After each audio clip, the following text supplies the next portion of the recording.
Good afternoon. Welcome to the Woodrow Wilson Center. I'm Andrew Seeley. I'm Executive Vice President, and I have the pleasure of bringing you greetings on behalf of welcoming you on behalf of our President CEO, Jane Harman, the Africa Program, and the Wilson Center at large. I would like to welcome you all to today's discussion, Rwanda 22 years later, progress, challenges, and opportunities. We're honored today to be joined by Her Excellency Louise Mushikiwabo, Minister of Foreign Affairs and Cooperation of the Republic of Rwanda. Great honor to have you with us, Minister, who will reflect on the country's progress since the tragic genocide of 1994 and the challenges and opportunities Rwanda now faces across social, political, and economic realms. At the Wilson Center, we strive to facilitate inclusive dialogue and analysis and to bring voices from around the world to contribute to our more informed policy debate and to more effectively deliver on our mission of tackling global issues. And few programs do it as well as our Africa program led by Dr. Monde Muyangwa. Rwanda is a country that has remained in the public eye, and we are privileged to have Minister Louise share her insights with us today. I'd like to take a moment to acknowledge a few special guests we have in the audience today.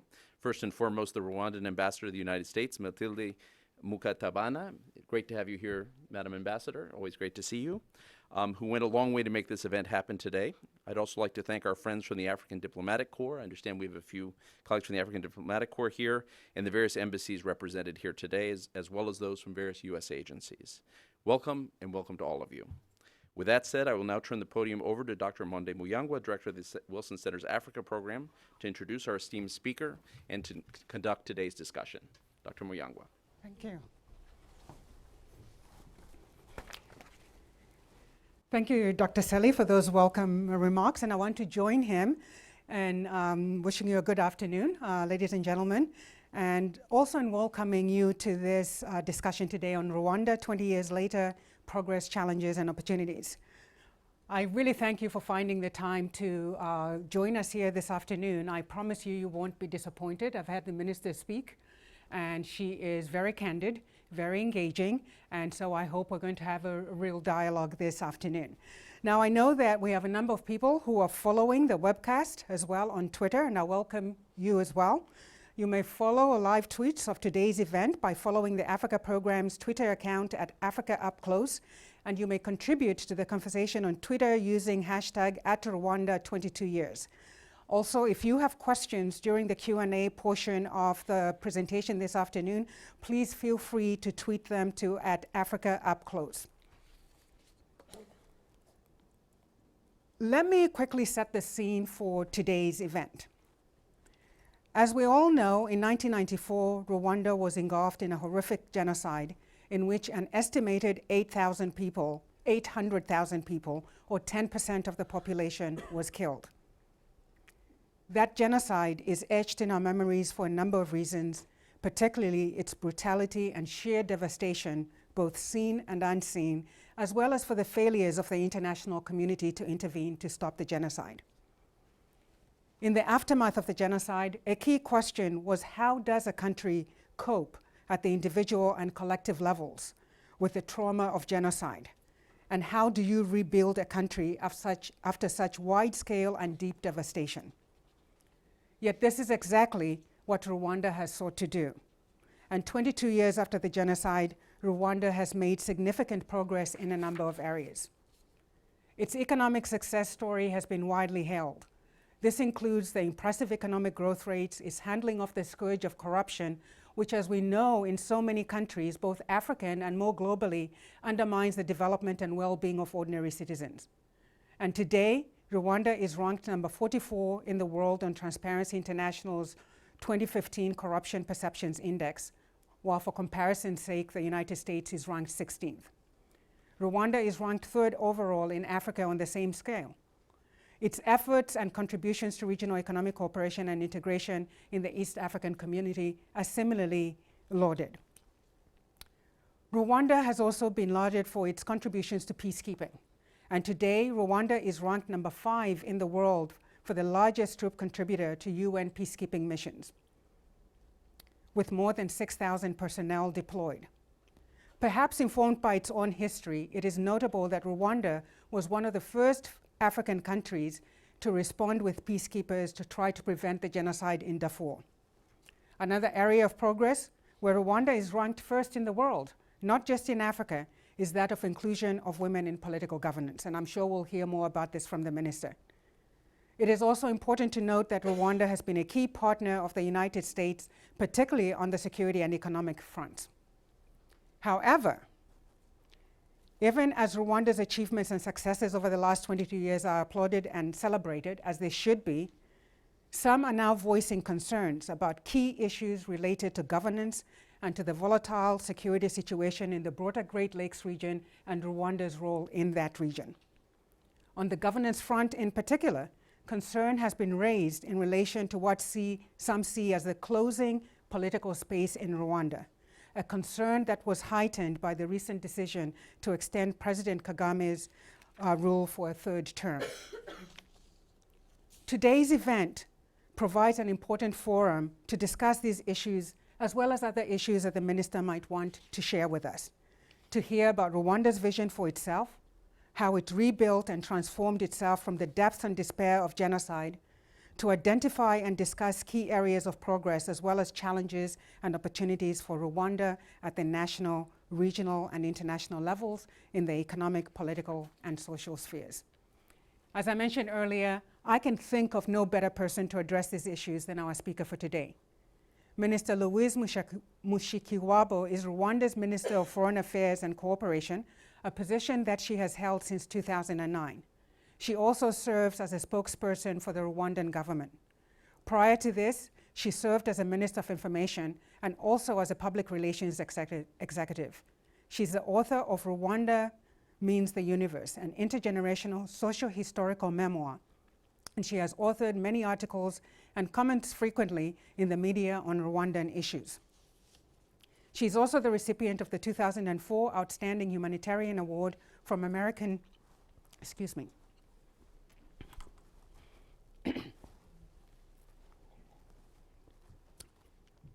she is also the recipient of the 2004 Outstanding Humanitarian Award from American University's School of International Studies.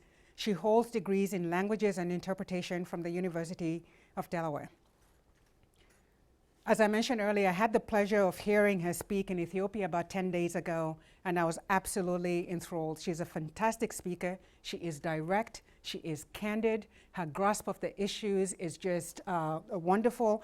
And I am sure, with your engagement as well, that we are going to have a discussion, both on issues about things that we agree with, but also things that we may have a difference of opinion on. And that's the value of fora such as this. And so with that, Minister Louise, I know you're very busy. In fact, you are heading off to the airport right after this. So I do appreciate you finding the time to come and share with us. The minister will speak for about 25 minutes, after which we'll have a moderated Q&A. And then we will say our farewells and thank you to the minister, and then close off the event. So with that, Minister Mushikiwabo, the floor is yours.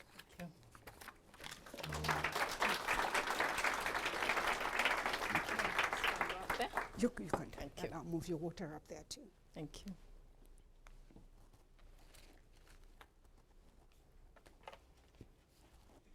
Thank you. Thank you very much, Dr. Monde. I wish to express my gratitude to the Wilson Center for giving me the opportunity to talk about Rwanda. There's a lot to say about Rwanda in the last 22 years and the journey that the country has embarked on, which continues. But by and large, I think it's fair to say that everything considered, Rwanda has done very well against incredible odds. And it is such a pleasure for many of us Rwandans 22 years on to see the energy that our young people have, the transformation that the women of Rwanda across cities and villages creating for our own people, and a very, very hopeful country in a part of the world that's not always been very stable. So let me begin by saying that in the last 22 years, Rwanda has had to make extremely difficult choices, especially right after the genocide. Choices that were made because there was no alternative and because the country had to move on and move forward. But these choices, most of them, turned out to be very good choices for us as a country. And we've learned a few things along the way. Rwanda, of course, is the sum total of its experience, good and bad. And we're at a point in our history, in our political and economic life, where we feel that we've taken the right path. We just have to improve on a number of fronts, but also to sustain the important gains that the country has made.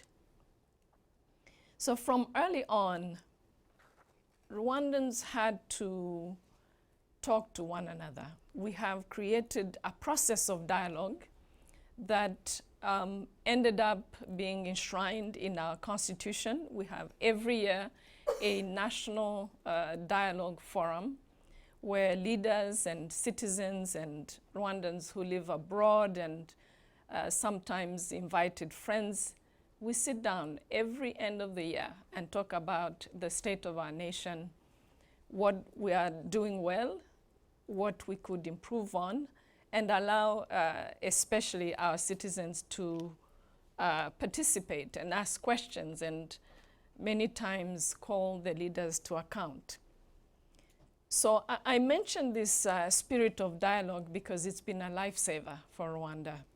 Right after the genocide, with 1 million plus people dead out of 7 million, close to 3-point-something million fled the country, with the impossibility of justice for genocide. We had to agree that the country will have to move forward, and therefore those who are ready to work together should come together and decide a way forward, share it with the citizens of Rwanda, and especially stay the course. We also early on were an administration that was not afraid to make mistakes and to be challenged, because we were dealing with very difficult issues. And we at the same time had to rebuild a country that is the infrastructure, the agriculture, the basic economic sectors, but at the same time rebuild shattered lives. And that is the part that is the most difficult. Most of us know what to do with an economy. We can hire very smart, skilled economists, but many of us don't know what to do with people. When people's lives have been broken, it becomes difficult to figure out how to engage people fully and make sure that they contribute to rebuilding their own lives, but at the same time also rebuild the country. So I wanted to put that difficulty out there from the get-go, because for many people who don't know Rwanda a few decades back, and even for us Rwandans, we get surprised how we got out of where we were. Such a situation was basically spelling trouble. We were counted as a failed state, for sure, right after the genocide. And we fought very hard to make sure that we get the country back, we get the nation back, and especially we remain a united people.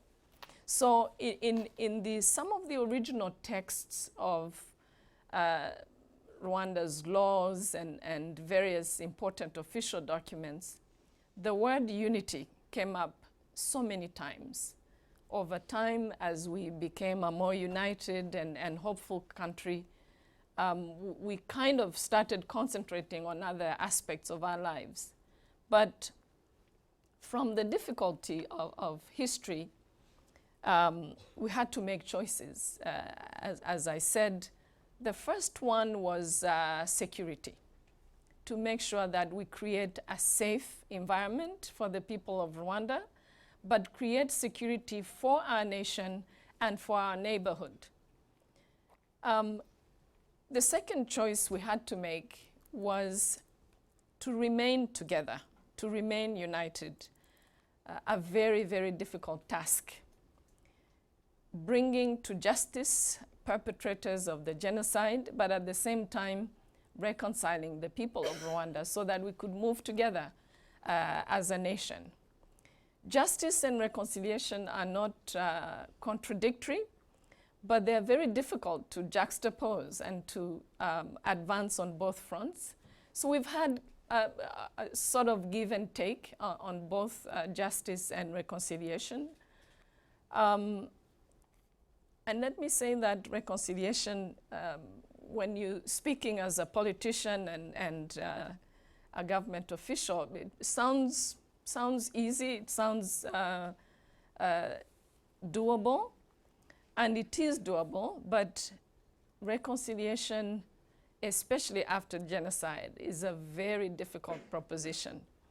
And so sometimes when we look at Rwanda 22 years later, we forget that we were basically a broken nation that would have to find a way to rebuild itself and to sustain itself and create a future for its people.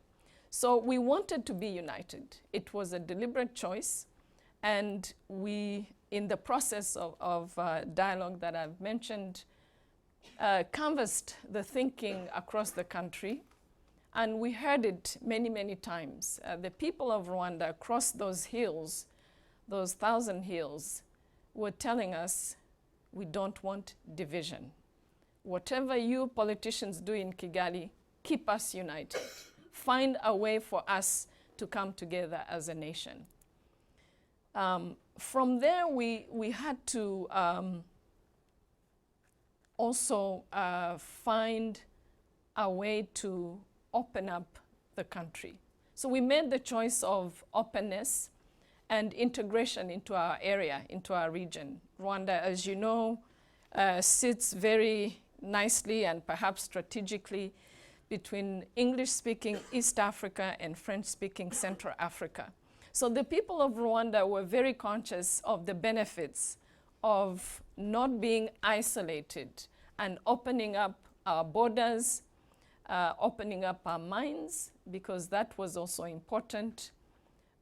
Part of the reason why the genocide actually was possible in Rwanda, part of it, was a climate of isolation in those hills in Rwanda, where traveling out of the country was made very difficult by the leadership back then, and where people coming to Rwanda, including Rwandans who had left the country, was also made very difficult. So from early on, we knew we wanted a country that opens its horizons, that allows people in and allows people out. So openness was also a deliberate political choice.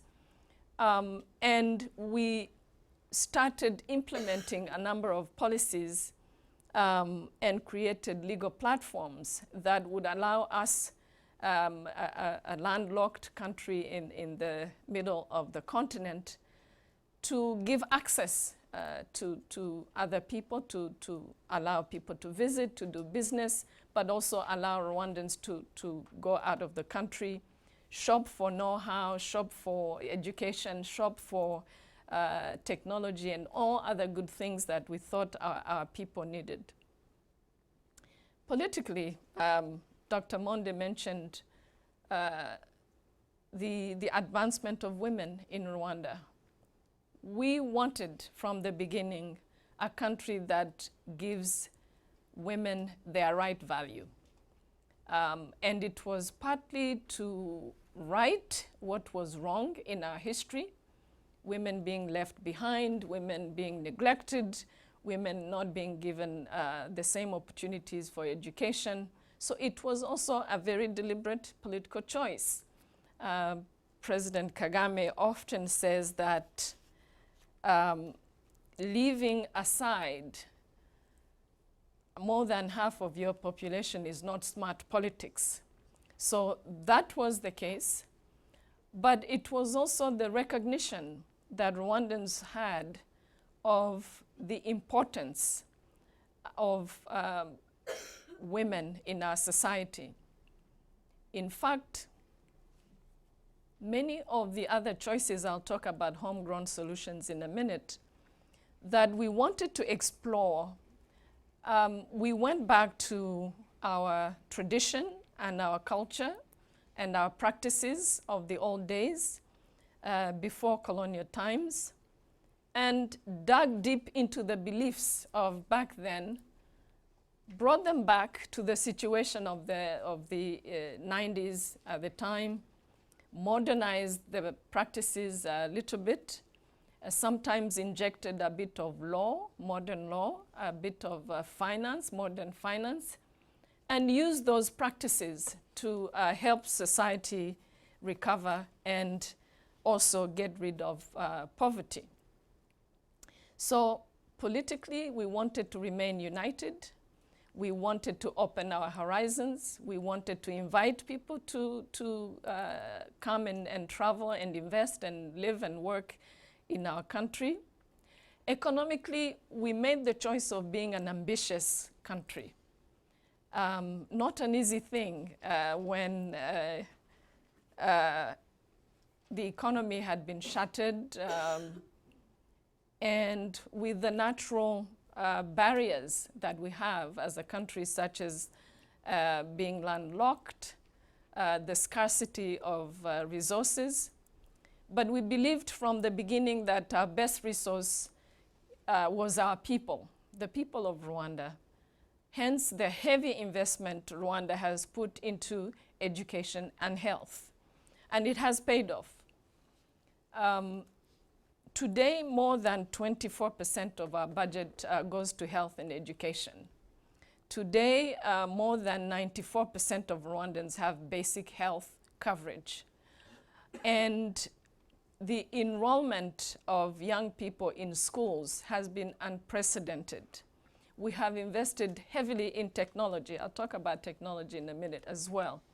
All this was to give the people of Rwanda the right kind of tools to better their lives, but also to build the kind of nation that we wanted. So ambition, the desire for prosperity for our people, the rejection of poverty, is something that we wanted from the beginning, and in this particular area, we were helped by a number of things. One was a sense of, well, first of all, the legal environment, also the policies, but we took our views and our economic plan to the grassroots. Rwanda's development path has been one of ownership by the citizens of Rwanda. And the very good results Rwanda has registered, for example, with the Millennium Development Goals, have to do with that particular sense of ownership by Rwandans of their own lives and the improvement of their own lives. And here I must say in a very selfish way that women have contributed a lot to the socio-economic transformation of the country. Across our villages, very hardworking women participating in agriculture, participating in creating a market, participating in education, in nutrition of their children, participating in the protection of our environment. Rwanda is a very environment conscious country. So we could see after 5, 6, 7 years that we were on the right path. We dealt for a long time with the difficulty of justice. But economically, we wanted to integrate with our neighbors, particularly into East Africa, where really our bread comes from. And we wanted our people to learn from our neighbors, figure out what could work for Rwanda. So we embarked on an application process to join the East African community, which was concluded in 2007. And we've only gained from economic and political integration in the East African community. We went from a market of 11.2, a couple of years back, 12 million people, to now a market of 180 million people with the recent addition of South Sudan to the East African community. So it was very good for our economy and our ambition. We also had to deal with the neighbors to handle the difficult natural environment for infrastructure, roads, railways, transport, electricity. These are sectors in which we needed our neighbors. And particularly on transport, relying on transport from the closest two ports, Mombasa in Kenya and Dar es Salaam in Tanzania, we had to figure out eventually how to speed up the process of transporting goods and services from the sea to the hinterland. So integration was also an economic choice that we made. It was also a political choice. Let me now talk about a very important underlying concept for everything we did as a country, and that is the concept of dignity. Rwandans talk a lot about dignity. When we look at poverty, we believe that poverty is not inherent to Africa, and we believe that a sense of self-worth is important for people to get out of poverty. So when you travel across Rwanda today, you will hear one word quite often, and that is the Rwandan word for dignity. It's called agaciro. Agaciro is a concept that underlies many of the things we do, whether we take care of our health, our education, our economic well-being. We as a nation believe that it's important to keep and preserve our values, the most important value being this sense of dignity.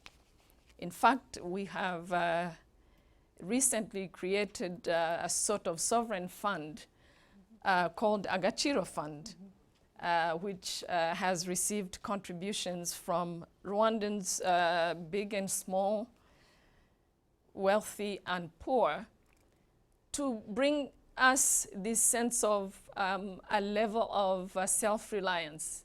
We, in fact, are one of the, I guess, growing number of countries on the continent that are hoping to get rid of aid sooner rather than later. We don't believe as a nation that we should be living off of somebody else's tax money. We believe that we should be partnering with people, we should be trading with people, but we should not perpetuate the mentality of being fed and clothed and sometimes controlled by somebody else's money. Let me now talk about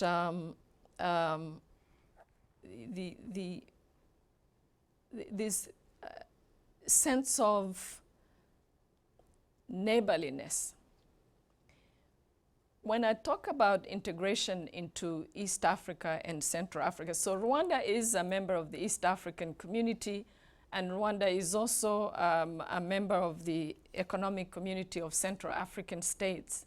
At some point, we had to concentrate on the East African community and froze our membership in ECAS, but we're now back. We're now a country that is stable and on the move, and we have reintegrated the Economic Community of Central African States.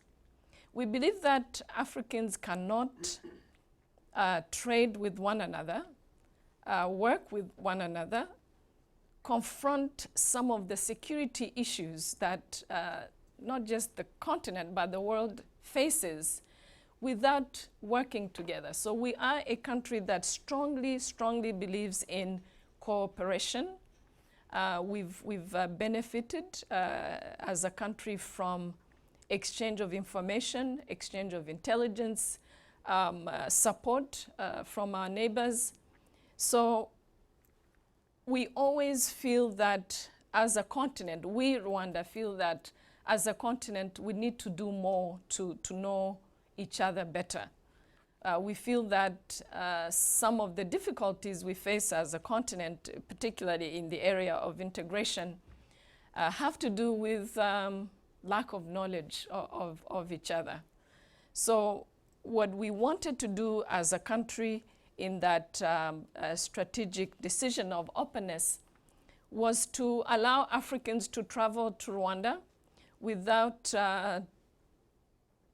too much difficulty, without traveling around the continent looking for an embassy of Rwanda. So we decided that every holder of an African passport could come to Rwanda and apply at the port of entry, whether it's airport or other ports of entry into Rwanda. This decision was started being implemented in January 2013, and it's been very good for us. It's been a boost for our tourism. Rwanda in the last 4 years has gone from a tourist count of 600,000 to double, 1.3 million now. Tourists enter Rwanda every year. We decided to pay attention and grow our national airline, Rwanda Air, and look for spots in Africa that are not covered by major airlines on the continent and elsewhere. So we have a vibrant and growing national airline that covers Southern Africa, the Middle East, Central Africa, West Africa, and I think in less than a year, Asia, perhaps the United States and Europe. This is part of what we feel has been a very good decision for Rwandans to go out of their small space and, as I said earlier, shop for knowledge. I will talk about technology. We've thank you. We've made a very important decision of investing in technology, using technology, and relying on technology, which has been extremely helpful, especially for a landlocked country. We like to call ourselves land-linked and not landlocked. So we worked with a Korean company, Korea Telecom, and laid optic fiber across the country. We want every Rwandan to have high-speed internet, use it for education, use it for lifestyle, and for us as a government to transact mostly online. And Rwandans today across the country can pay their taxes online, can file a court case online, shop online, and do many other things thanks to technology. For education in particular, we've been able to take advantage of technology for improvement of our curricula, to allow long-distance learning for many young Rwandans. So technology was also a choice that we made as a country that we thought would be extremely useful. We have a very youthful population. And if there is one thing that I think most people would agree on, is that technology is good for young people. There are some bad things that come with technology, but that is the job of regulators and others to deal with the flip side of technology. But it's been an enabler for us, for our economy, also for our integration. For example, we do electronic tracking of our cargo from both ports, Mombasa and Dar es Salaam. And that allows us to speed up the pace of transport and many other benefits that technology can bring. Finally, I think I have about 6 minutes maybe now from the time I was given this note. Let me talk about something that Dr. Mond mentioned, which is that the politics of Rwanda and the current politics of Rwanda and the exercise in changing the current, actually now not current, but the immediate previous constitution of Rwanda. There's something that's important to understand, and that is that President Kagame and the ruling Rwandan Patriotic Front are very unique pieces of our history. The Rwandese Patriotic Front is associated with the recovery of Rwanda.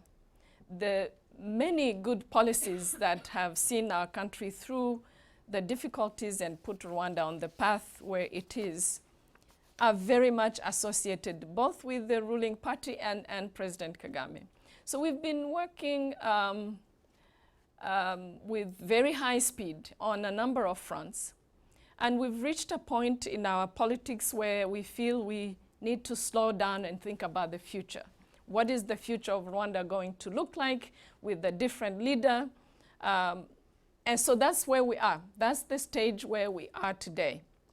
The exercise itself came from, I think, perhaps the fact that there were so many elections around Rwanda, because when we started this parliamentary exercise of discussion of our constitution, there were many elections coming up around us. We were about 3 years away from our own elections, which are next year, 2017, in September. But because there was such political activity around us, many Rwandans started this discussion of what should happen to ourselves and our country come 2017. Should President Kagame go? Should he stay? How long should he stay if he has to stay? So this is a discussion that went on for almost 2 years across our villages and eventually into our parliament. The overwhelming majority of Rwandans did not want President Kagame to go come 2017. It's been a very difficult discussion for us because, first of all, President Kagame is a man that we all agree would need a break. He's been working very hard. So his personal choice was not necessarily the choice of the people. When the discussion went from the citizenry to the parliament, it eventually started a discussion within his own party, the Rwandese Patriotic Front. And he was asked to run again.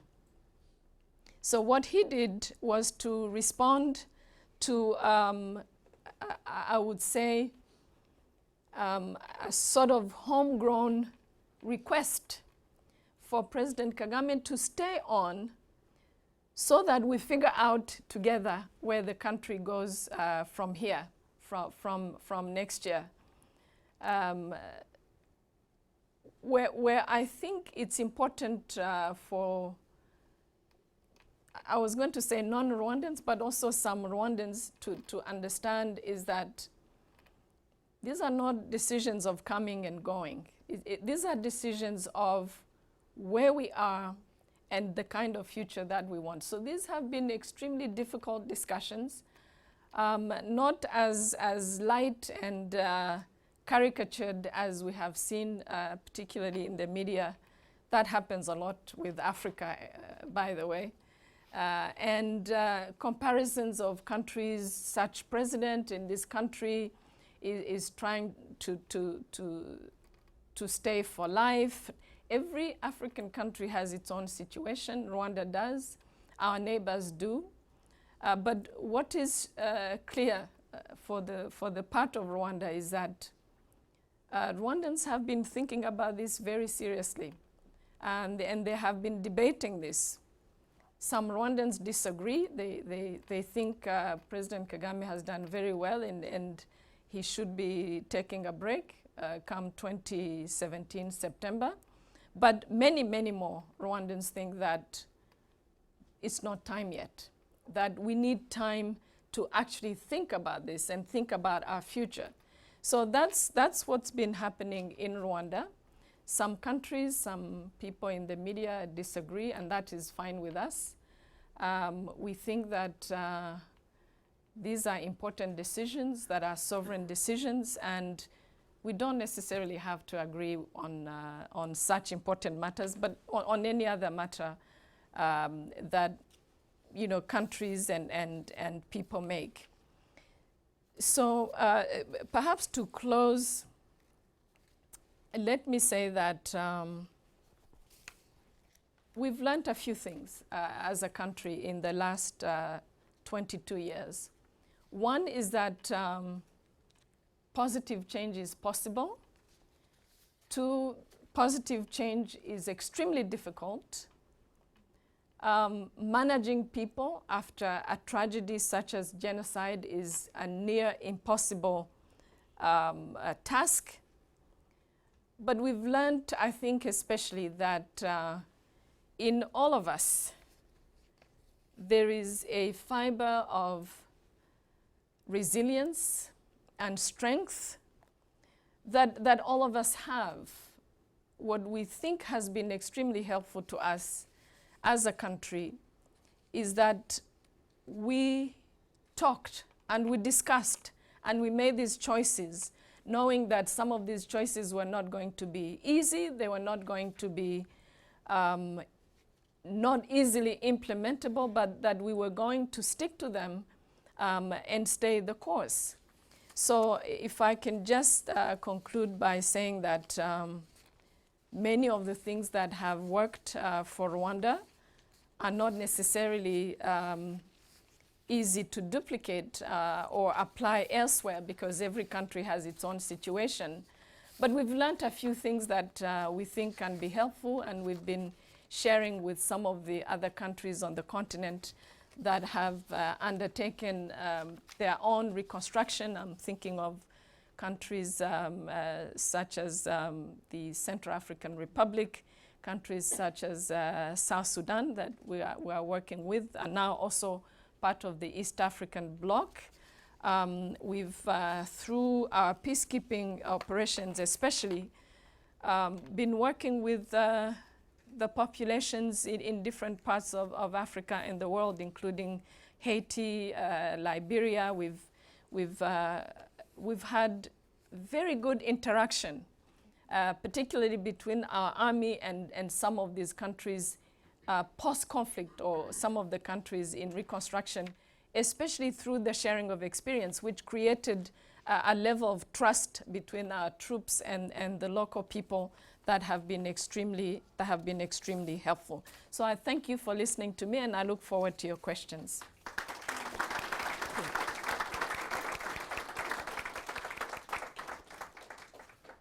Thank you. Should I stay? You can have a seat. I'm sure Okay. you're going to have a lot of questions directed at Sure. you. All right, thank you, Minister Louise. I think a very comprehensive discussion and really giving us a sense of how Rwanda envisioned itself and what it took for Rwanda to move on from the genocide to where it is today, and as well as some of the challenges that the government and the people of Rwanda continue to face today as they project into the future and try to figure out where they want to be in the next few years as a country. So I thank you for that. We have a few minutes for Q&A. I see a lot of people in here. So here are the rules of engagement. Identify yourself. If you raise your hand, I'll acknowledge you. Identify yourself, the organization that you're affiliated with, if any. And please keep your question to under a minute, so we can get as many people in here to converse with the minister before she leaves. So I'll take 3 questions, give the minister an opportunity to respond, and then we'll take another round. So I saw the first hand was over there, gentleman in the back, and then the one in front, and then Grace, if you would give it to Nee. You have a mic next to you, sir. Thank you. Thank you, Minister, for your highly informative comments. My name is Richard Parkins, and I work with an organization called the American Friends of the Episcopal Church of South Sudan and Sudan. And we have already helped to support civic society delegations that have gone to Rwanda to learn from their church colleagues there about the peace and reconciliation that's happened in your country. My question is, obviously, Rwanda has benefited from enlightened leadership, such as you have demonstrated here this afternoon. How did you create the atmosphere or the environment that gave you and your colleagues and others a chance to put forward these choices and get the space and the safety needed in the country to allow that kind of enlightened thinking to go forward? Okay, thank you. The gentleman in front, please. Yes, Will Ferragaro, consultant to Peace Tech Lab and others.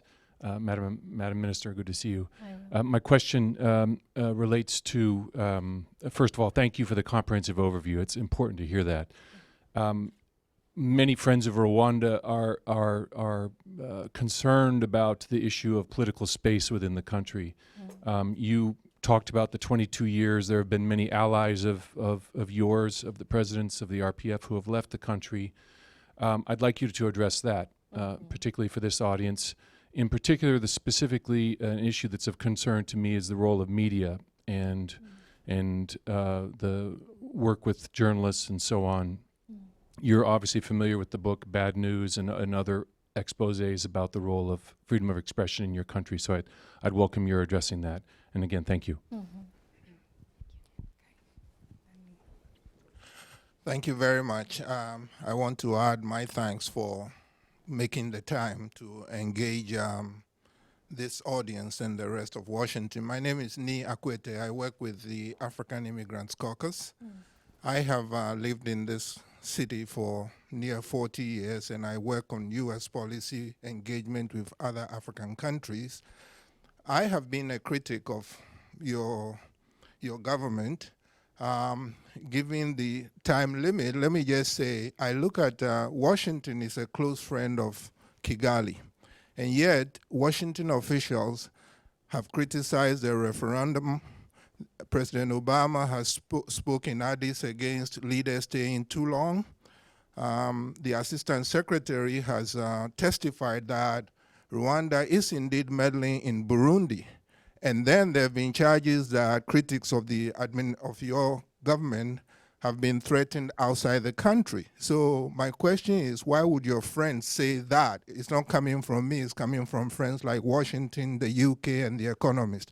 So if you can address their motivation for saying such things, but thank you again. Okay, Nee, I think you snuck in a number of questions in there. But let me see if I can. I think three major questions, and I know the minister got them, but just for the purposes of everybody being on the same page. The first question was really about practical recommendations for creating the environment and the space in which to undertake reconciliation that Rwanda has obviously been working on for the last 22 years. What did you practically do at that leadership level to be able to create that space and the environment to allow that to move forward?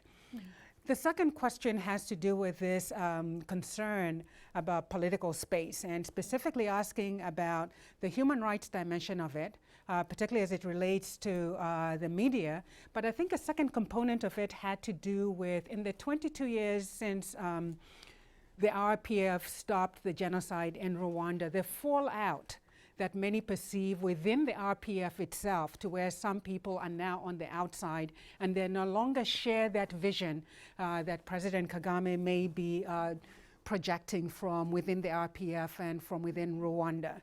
And so speaking to some of those concerns that underpin that sort of breakdown in relationships and the fallout. And then the third question really has to do with Washington-Kigali relations and the concerns that have been expressed by Washington, which is a key partner. Rwanda and Washington are key partners, particularly in the security and economic field, and yet there are these concerns around the governance issues and the third termism, as we call it out there. So if you could speak to those three issues. Let me begin with the question of practical aspects of creating the environment for reconciliation. If you work in South Sudan, I can see where you're going with the question. When we first started looking at reconciliation as a process in the country, we figured this was not something that was going to just be in the circles of power and the politicians. And we decided to take it all the way down to the smallest administrative entities. So part of what was helpful for us was a decentralized government system where the political system in the capital, in Kigali, had to be linked to smaller administrative entities all the way to what we call the cell within our district. Rwanda has 30 districts, because that was a way of channeling information to the grassroots. But when I talked about dialogue and the spirit of talking amongst ourselves, this is one of the things that was extremely helpful to us. That at the level of the villages, people could sit down and talk.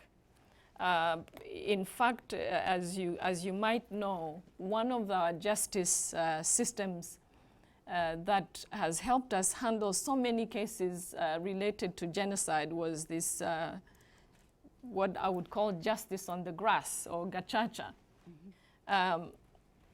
So practical aspects that can be helpful to others, or how we did it, was really to take the discussion to the villages and have an honest discussion, have people give their views. Usually communities know members of the community better. And usually when it comes time to implement, it's going to be at that level of the grassroots and not necessarily at the level of the decision making. So that reaching out to the grassroots was extremely helpful.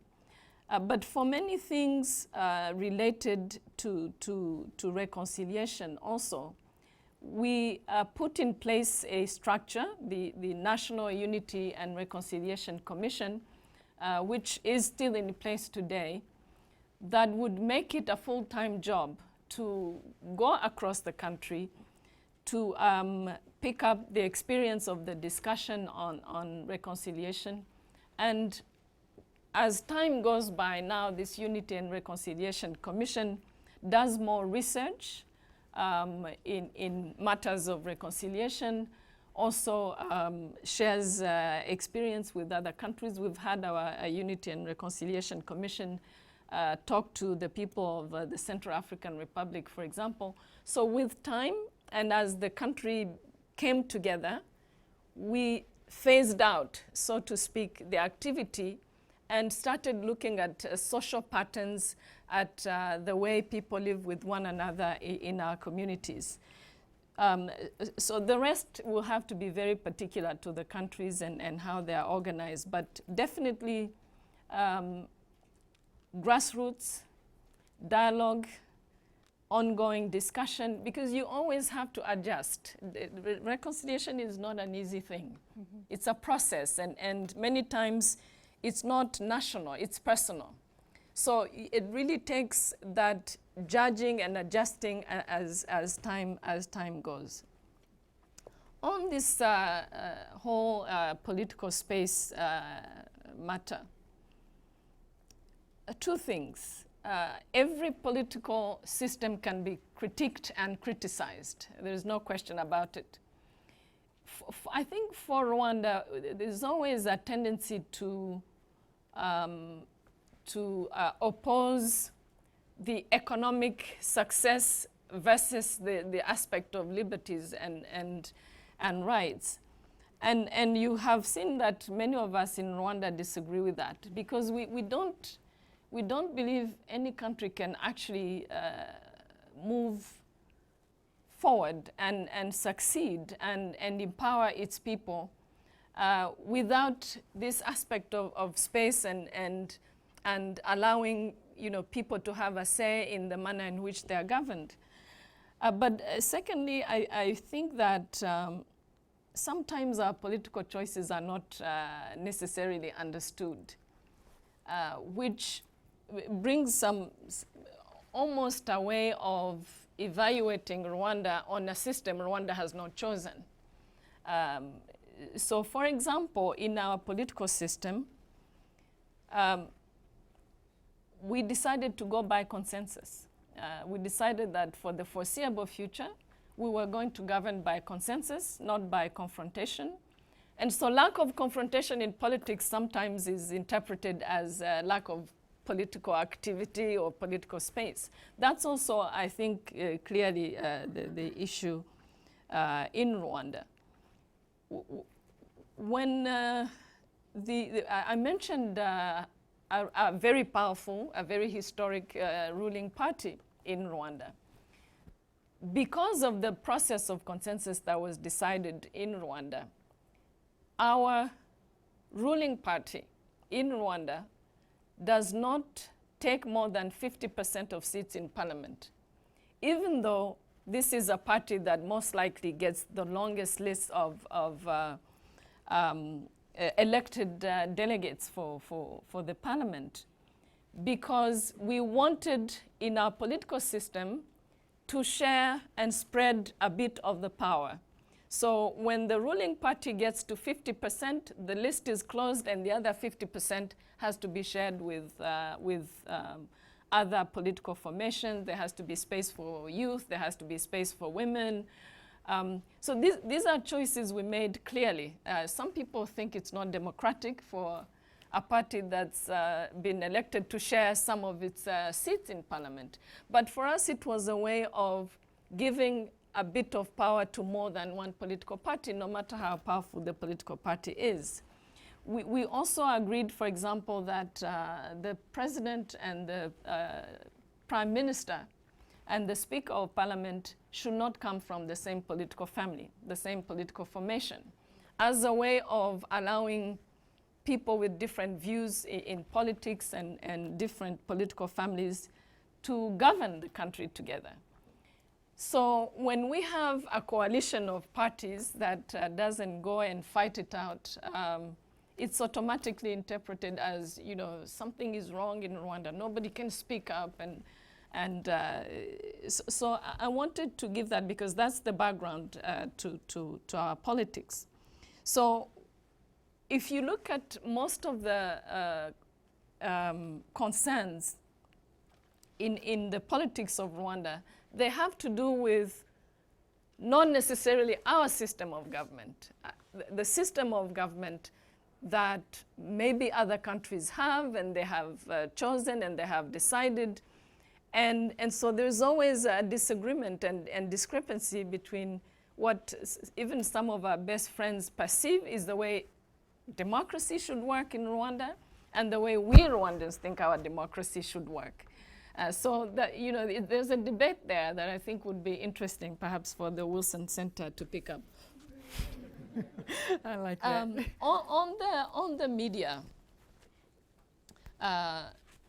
media is, first of all, the background. Media has, as you know, not been the most advanced part of Rwanda. In fact, in the whole reconstruction process, I must say that we really have come a long way. We've gone from one national radio from the 1960s to now very vibrant 18 or 20 radios in Rwanda. And this is the most important means of communication and the medium of choice in Rwanda. So that's media for us. We've gone from non-existent television to 4, 5, 6 television stations. We've worked very hard as a government to provide internet to everybody. Rwandans are very active on social media. So sometimes I get confused about Rwanda not allowing the media to function. There have been some problematic media people, that is a fact. But it's also true that sometimes people mess up not because they are journalists, but they mess up because they're citizens and they do funny things and they get in trouble with the law. So I'm just saying there is room to grow in terms of media as is the case in many other places. But there is a contradiction here. When you have a vibrant media, there's a lot of growth. I used to be the minister in charge of media, so I've worked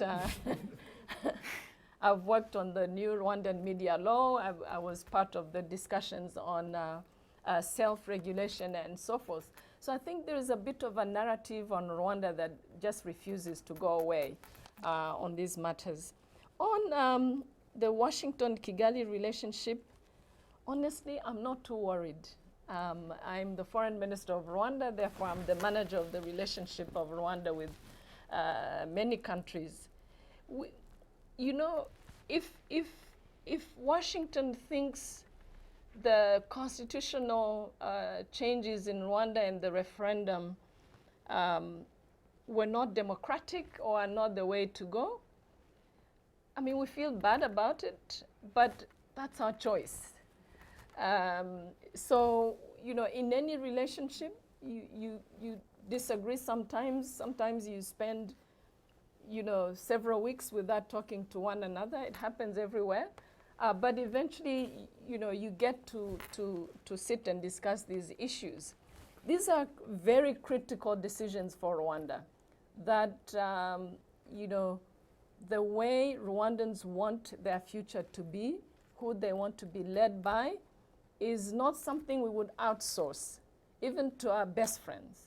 So we really understand and we respect the views of our friends, but this is private property as far as we're concerned.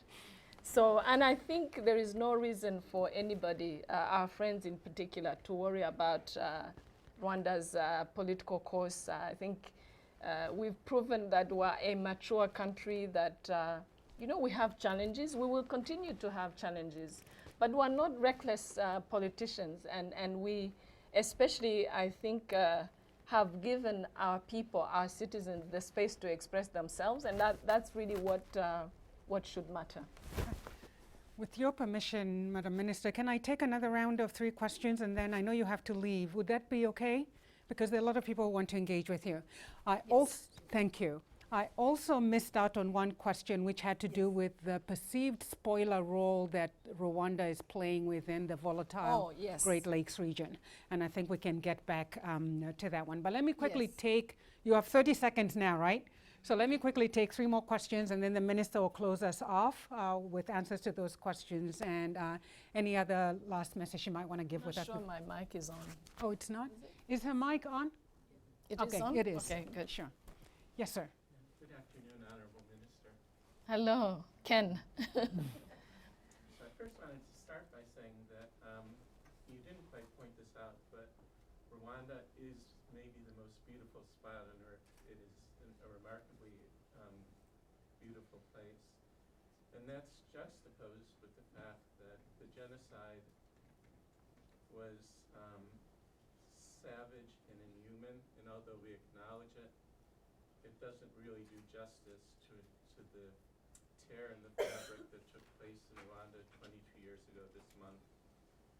So having said that, I think you can view what's happened in Rwanda as one of the great and unique social experiments in human history, because what Rwanda has done in the past 22 years has never been done anyplace else. And the question I want to pose in that context is, what's been done was a series of decisions and actions to create a new Rwanda, based on the fact that there was no model that had been established in history, and something really different had to be done in order to create a society that would work and function together in the future. And the question I have is, given that the criticism of Rwanda in terms of not functioning like other countries doesn't really acknowledge the uniqueness of its situation. And I just wonder how you address the critics in that context. Okay. There's a question. I think there's a gentleman over there. Sorry, is that the only question? I thought there was somebody over there too. All right. And then we'll take one woman, of course. So we'll take the gentleman over there and then. You mentioned about technology and with the convergence of... Sorry, sir, who are you? Could you please introduce yourself? My name is Mohammed Alena. I'm a former African Development Bank staff member. Thank you. My question to you is, you talked about technology, and with the convergence of mobile network operators, the payment systems providers, the microfinance institutions, the financial sectors are all taking part in Africa. So I was wondering, at what stage is Rwanda in the digital financial services to reach the poor on the rural areas? Okay. Thank you. And then there's the lady up front here, please.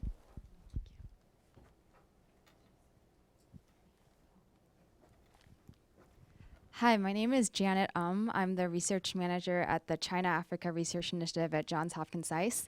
I don't know if you remember, Minister, but we met way back in 2012. I was working for Mr. Michael Fairbanks at the time, and he was my introduction to the country, and I remember having a great talk with you at that time, and your talk today really touched my heart, so thank you very much. So I'm wondering, I study a lot of Chinese business and investment on the continent, and a lot of the things that people have been talking about in terms of the Rwandan model of growth being very, looking at itself as land-linked, technological goods, et cetera. A lot of people have nicknamed it the Singapore, South Korea of East Africa. So I'm wondering, I know a lot of these models are very localized, but are there certain aspects that have been very conscious as Minister, looking at certain Asian development models, for example, that have been, you were talking about choices, a conscious choice to inject some of those narratives or lessons into the Rwandan model. Okay.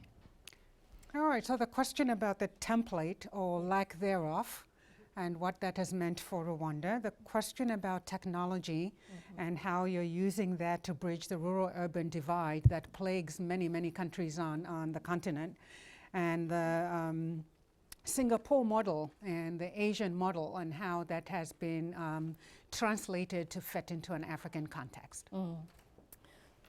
Thank you. Let me address first this issue of the turbulent region and Rwanda, what is commonly known as the Great Lakes region. what happens in the region today in terms of instability, armed groups, has a lot to do with the mismanagement of the aftermath of the genocide. Because before 1994 and before the end of the genocide, we didn't have this multitude of armed groups in the East, and the impact of the some in the group that committed genocide in Rwanda is where the issue is. So it can be manifested in many different ways, but the basic issue in the region and the link to Rwanda has to do with some of the people who were involved in the genocide that were then taken into what was then Zaire and today the DRC. That issue has never been resolved. We all know that when the genocide ended, the ideology did not end, and some of the people who were the architects of the genocide got away. They are spread out across the world, including actually in the United States. But that whole Eastern Congo, you know, the former army of Rwanda and turned what is known now as FDLR, that whole thing is where the issue is. And so it's very difficult to extract Rwanda from that very difficult security situation. And well, for a fact, Rwanda did cross the border and go into Congo pursuing the former genocidaires who were being pampered and treated nicely by the international community right across the border of Rwanda. These issues still linger on today. So I think what you mentioned, Dr. Monde, as the spoiler role of Rwanda is really Rwanda trying to preserve its security and protect its borders against that background, which is linked to the people who committed genocide and who eventually fled into the eastern DRC. Is there a template? Not really. As I said, some things have worked for Rwanda, and Rwanda has had to borrow a number of things from other countries, but every situation, economic and political, is very, very particular to a country. So I think borrowing and exporting experience, certainly it has happened with Rwanda, and we keep, as I mentioned, wanting to share some of these things, but they don't necessarily apply to other countries without adjustment or being really domesticated. How do we address the critics who maybe miss part of the story of Rwanda, or who think Rwanda has been a very peaceful and stable country for years? I think the best way we can do it, and what we continue to do, which is what I'm doing today, is engaging and answering questions and try to explain what the country has done, what the country is doing, and I think importantly, the aspirations of the people. There is nothing wrong with critiquing or criticizing if people mean well. If the objective is to improve and to create a better situation, it's always very enriching. What we in Rwanda resent many times is unfounded criticism, but that people will not really understand us, and the choices, as I mentioned, that we have made is something we can understand, and in that case we just try to say, look, this is the country, this is what the people in this country have wanted, this is what we are trying to do, these are our failings, this is where we see flaws ourselves, but it also is good because it keeps us on our toes. The technology and money, I think the challenge we have in Rwanda is the money part. It's not the technology part. So creating a financial system in our rural area is something we've been really working very hard at by creating a culture of circulation of money, a culture of saving, which then can be facilitated by technology. The rural versus urban division in finance and technology is something that I think we see everywhere, just because there is more financial activity in the city, because there are more ways of making money in the city. But what we started by doing in Rwanda was to really get our people in the rural areas to understand that, you know, saving money is important, to create some of these financial cooperatives in our villages. For the rest, it becomes almost automatic. But there is quite a lot of activity with money, particularly with cell phones across our villages. And that is even more so in our neighborhood in countries such as Kenya, where there is more of a merchant culture.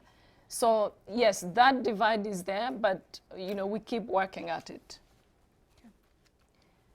The Singapore of Africa, or the Switzerland of Africa, or the South Korea of Africa. We like to be the Rwanda of Africa. Because, again, who we are is who we would want to be. And a few things we can compare, but many other things are really very particular to us. The Asian development model is a model that we in Rwanda admire. We think that some of the countries that have made incredible strides, particularly in their economy, are countries that have had a very disciplined economic policy, countries that have very heavily relied on their people, and we did the same in Rwanda. However, the political processes, the resources, there are many differences. But indeed, the economic model that we have seen in some of the Asian countries very much resembles what we have done in Rwanda. We've been working very closely with Singapore, for example, on city planning. The master plan of the city of Kigali was with the support of very expert city planners from Singapore. We worked also with Singapore on technical and vocational training. We work very closely with South Korea on technology. We have, in fact, I think I mentioned Korea Telecom and the fiber optic, but also a major contract providing 4G LTE to Rwanda with a Korean company. So these are things we do with these countries without necessarily being a copy of these countries, but these are countries that have done very well, and some of the things they do we very much like to emulate. I think I've answered all the questions. I think you have, and I'm sorry I have to bring this to an end, but I don't even know that I can begin to do justice to all the ground that you have covered in the short time that you have spent with us. But I think for me, a number of key messages that came from this, and it came out in both your questions, but also in the minister's presentation here. Genocide is one of those horrific, rare, one would like to think, events, but which nonetheless have a huge, huge impact. And what I think the minister was trying to say to us here today is In 22 years, we've seen this broken country rise from the depths of despair, from both wounds seen and unseen. It wasn't just the physical wounds at the individual level, at the community level, at the national level that were so fractured and broken, but it also what the genocide did to the psyche of the people in Rwanda and how you begin to recover from that. I think what I heard the minister talk about was the importance of vision and leadership. And I think somebody mentioned here that there is no template of how a country recovers from genocide. And that as we look at Rwanda today and critique and sometimes criticize Rwanda, which we all should do, because we're hoping for the best for Rwanda, for the ordinary people of Rwanda, but that as we critique and criticize Rwanda, particularly on the governance issues, the human rights issues that keep coming up, that we need to also remember where Rwanda was 22 years ago and where it has come from today. So I think that's a powerful message. It is not an excuse, but it is a powerful message to say there is no template.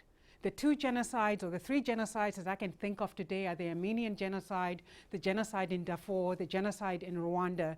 And so as we think about that, it is what are the lessons learned and how do you build a nation from such brokenness? So that's one message. The second message I think had to do with this contention that we have in terms of political governance in Rwanda and President Kagame's current and future role. I think the minister was trying to say that it is a discussion point. There's a transition going on in Rwanda. The country is trying to figure out where it needs to go and what role President Kagame should play in that, if any. I may be putting words into her mouth, and I hope I'm not, but I think part of what I heard was, given Rwanda's history, that part of the issue here is balancing a transition that allows to provide for stability even as the country moves forward and progresses. But I think what I heard from the audience too was, even as Rwanda transitioned, it is really important to think about the governance and the transition and the importance of that transition on a regular, on a regular timeline. That is part of Rwanda's coming out of the genocide and moving forward. I think that's part of what I heard being talked about. The concept of dignity. That was a powerful message. And she touched a little bit on how Africa is perceived, and there are those of us who work in this space who understand that in many ways Africa is still perceived as the recipient, the little brother, the little kid in the global family. Africa doesn't quite have a full seat at the table. It's sitting on the margins of the table. And so this concept of dignity is an important one, not just for Rwanda, but I think what was fascinating to me is how she talked about it being one of the drivers. How you inculcate that sense of dignity into the people even as you forge with your rebuilding your nation. And I think it's something that is important, not just for Rwanda, but I think for the entire African continent, to look at this concept of agaciro. I've learned a Rwandan word today. The difference, we talked about one of the contributions in the security thing, and I think for me one of the most important thing is we saw a helpless Rwanda back in 1994, with people getting slaughtered across the country. And now what you see is Rwanda actually being a contributor to global peace in terms of peacekeeping work around the world, not just in Africa. That's an important thing to acknowledge, how this country went from being helpless to where it's now contributing beyond its own borders. But I think we also agree that there are still points of difference. And the minister says, yes, as friends, we will have differences with our partners and our friends around the issues of governance, around the issues of human rights, around the issues of the media. But I think the minister is also trying to reassure us that those are areas where Rwanda continues to do its own introspection and figure out what works best for Rwanda and how to deal with those issues. I think this is a beginning of conversation. We certainly hope that the next time you're in Washington, you will visit us again to continue this dialogue, to share of your experience with us, to hear some of the concerns that your partners have. And so we can move forward. We're certainly supporting Rwanda's efforts with its economic success story, with the inclusion of women, #1 in the world, yay. That's 64% of parliamentarians in Rwanda are women compared to 20% in the United States. Let's think about that. And with that, I ask you to please join me in thanking the minister for sharing her time with us this afternoon.